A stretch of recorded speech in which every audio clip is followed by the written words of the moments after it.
What is it that gives your life a sense of meaning and purpose? Because once you find that, it puts you in your power place. See, if you know what your life work is, I encourage you to start working on it. If you can't do it all at one time, do just a little bit of it. And if you don't know what it is that you showed up to do, if you don't know why you're here, I encourage you to find out what your purpose is here. What is the meaning of your life? What will be different? Have you ever asked yourself that question? I've done that. I remember coming from a friend of mine's funeral, and I was reflecting on how much time I had left. And I went for a walk in a park thinking about this guy whose life was so promising. And I mean, he wasn't an old guy. He was quite young, in fact. And I thought about all of the things that he said he was going to do, and he never got a chance to do those things. And I started thinking about my own life and how much time I had left to do the things that I would like to do. And at that time, I wasn't sure what my life purpose was, what my life's work was. I wasn't sure about it at that time. And I thought about it quite a lot. I had some idea, but I wasn't convinced. I don't think I felt worthy. I didn't believe that it could be me to do this kind of work that I'm doing right now. And I say to you that if you begin to take a conscious effort to find out what it is that you're supposed to do, I say that it can literally save your life. I said that it can literally save your life. 85% of the American public, according to recent studies, are going to jobs that they hate, working on jobs that do not challenge them. They get sick thinking about going. Because, see, when you go to a job and you already know how far you can go, you can already see that proverbial glass ceiling. See, when you're going someplace and you already know how much you're going to make, you already know how far you can go, you're in a dead-end position. It erodes your self-esteem. It lowers your sense of yourself. It creates an inner turmoil. It creates an emptiness in you. So I say that your life is worth finding what it is that you're supposed to do. And I'm not saying quit your job. I'm saying find it and do just a little bit of it. Just start working at it just a little bit, but do find out what your work is and hold on to it, and don't let your dream go. Don't let it go. See, and here's something else I want you to begin to look at. Why is it that most people don't pursue their dreams or don't do better than what they're doing if they're capable of doing it? I think that many of us don't go the next step because we don't know what to do yet. And I say that the reason that we don't even explore the possibility of what to do is because subconsciously we don't believe that it can happen for us, and we don't believe that we deserve it. So here's what I'm suggesting. How much time do you spend working on you? How much time do you spend every day working on your dream? In the last 90 days, how many books have you read? In the last year, what new skill or knowledge have you acquired? What kind of investment have you made in you? So I'm saying that as you begin to look at where you want to go, if you want to make it today, and things are changing so fast you have to literally run to stand still, I'm saying that you've got to make some conscious effort to begin to work to develop you. Here's something else. Most people are not living their dreams because of fear, ladies and gentlemen. Fear, limited vision, and lack of self-esteem is what keep most people doing things they don't want to do. The same reason that people stay in relationships where they're abused or they're unhappy or it's unfulfilling, they can't see themselves beyond that relationship. They can't see themselves enjoying life without that person. They think that this is all that they can do. The same reason that people get stuck at a certain level in life, they can't see things being better for them. And they think that this is it and this is all they deserve. This is all they've ever seen. It's been passed on to them. And they think that this is it for them. Oh no. I was looking what Dr. Blanton Smiley Blanton, who is a colleague of Dr. Norman Vincent Peale, what he said about fear. He said, fear is the most subtle and destructive of all human diseases. Ladies and gentlemen, fear kills dreams. Fear kills hope. Fear put people in the hospital. Fear can age you. Fear, ladies and gentlemen, can hold you back from doing something that you know within yourself that you're capable of doing, but it will paralyze you. And it seems like you're in a hypnotic spell. And I ask you a question, what is the benefit? What's the benefit of allowing fear to hold you back? What's the benefit of giving up on yourself, of not stepping out on life and taking life on? What is the benefit for you? What's the plus in that? It's one of the things I had to ask myself. So I didn't want to make any mistakes. I wanted everybody to like me. I wanted to be perfect the first time I did something. It's not going to happen.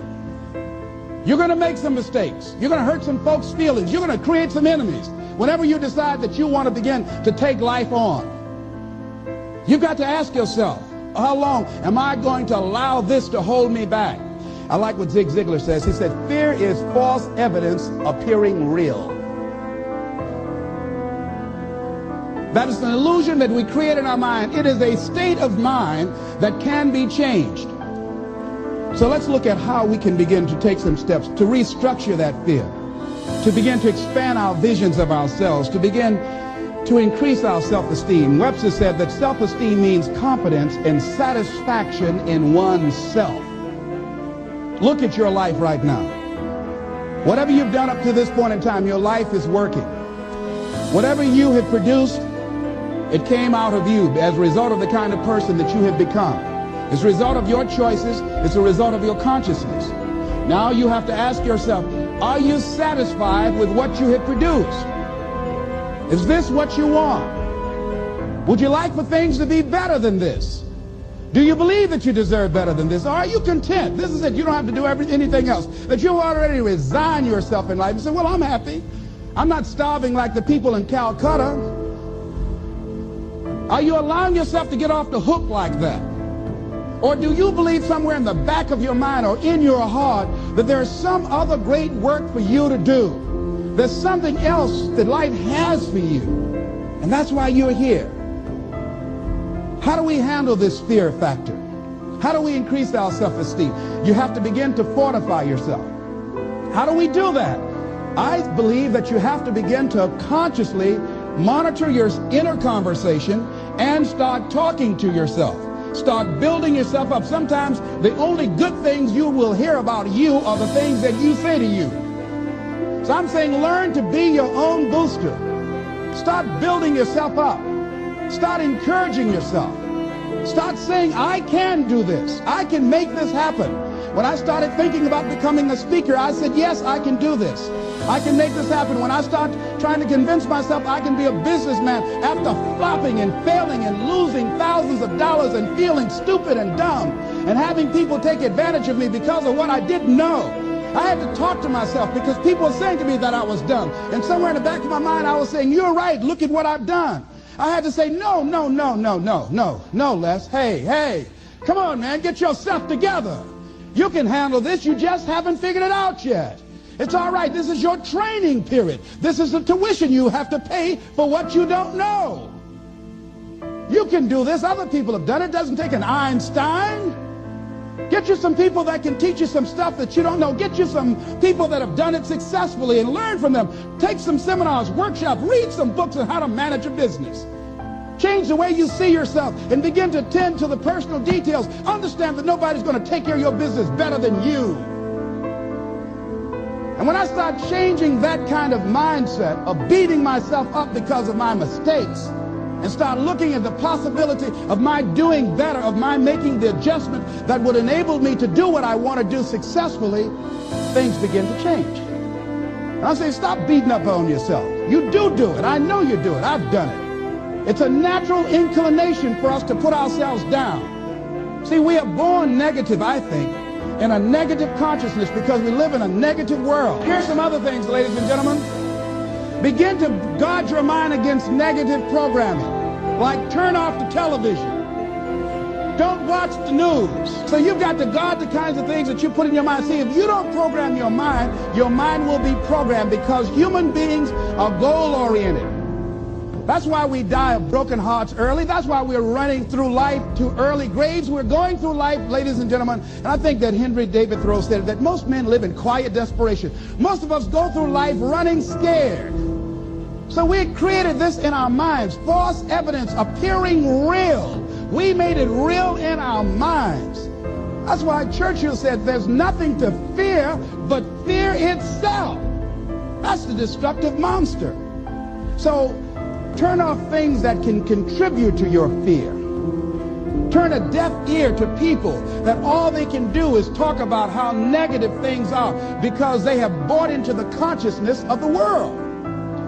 Start attending workshops, seminars, listening to tapes on a daily basis to begin to recondition your mind, to retrain your thinking. Faith comes by what? Hearing and hearing and hearing. Listen to things that can empower you, that can enable you to create a new reality for yourself, and a new life for yourself. You might appear to be strange around most people.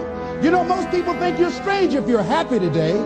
See, these people have not found their purpose in life. That's why they're grumpy. That's why they're miserable. That's why they're so negative. They're hurting and they want to hurt other people. So start practicing using programs for your mind. Seminars, books, workshops. Keep a journal. Record your thoughts, what's happening with you. Every day when you get up, have a journal near you. See, ladies and gentlemen, we get 3 to 4 thoughts a year that if we would act on those thoughts, they could change our life. What idea are you sitting on? Write your ideas down. And then, once you get that idea, take the leap. Take the leap. See, it's out here in the universe. If you don't take the plunge, I guarantee you, somebody else will. Take the plunge. Go into action. And ladies and gentlemen, you will be surprised at how things will come together. You'll be surprised. Now, you're going to have some difficult challenges. I can tell you that now. Be aware of that. Things are not going to work out exactly right. For a time they will, sometimes. And that's when life is just playing a game with you. I want you to feel good and relax. But ladies and gentlemen, go into action with your dream. And don't avoid where the fights are. Get in the midst of the fight. Get knocked down so you can learn how to fight, so you can hold your position. See, most people don't get out in the arena of life because they don't want to fight. Most people don't get out there because they don't want to get knocked down. They don't want to be dropped to their knees. But see, you're going to be dropped whether you're on the field or whether or not you're sitting on the sidelines. You're going to be dropped. So at least get dropped for something. See, that's how most people are spectators in life. You don't want to be a spectator. You want to get out in the field where the action is. And you will be amazed. After the struggle, there will be a calm period and things will begin to click for you.